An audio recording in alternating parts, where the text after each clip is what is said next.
তোমাদের সবাইকে এখানে এজন্যই ডাকা হয়েছে যাতে তোমরা আমাদের মহারাজকে হাসাতে পারো। আর তোমাদের মধ্যে যে কোনো একজন যদি রাধাকে হাসাতে পারে তাহলে এতগুলো টাকা স্বর্ণ হিরে তোমাদের হয়ে যাবে। এখন যে কোনো একজন আসো। এই যে মন্ত্রী, তুমি এখানে আসো। রাজামশাই দেখুন অবাক কাণ্ড। হুস হুস লেমন জুস। হাই হাই কত ডাক জাদুঘর।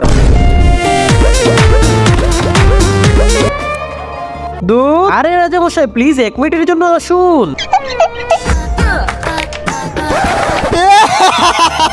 আরে রাজামশাই হাসতেছে, কিন্তু কিভাবে সম্ভব? আরে বাহ, তুমি তো রাজামশাইকে হাসিয়ে ফেললে, কিন্তু কিভাবে? আরে পিছে তো দেখো। এই বৃদ্ধ অসহায় বাবাটির জন্য কেই বা লাইক সাবস্ক্রাইব করবে? আমি জানি দুষ্ট ছেলেরা একদমই লাইক সাবস্ক্রাইব করবে না, আর ভালো ছেলে মেয়েরা অবশ্যই লাইক সাবস্ক্রাইব করে যাবে।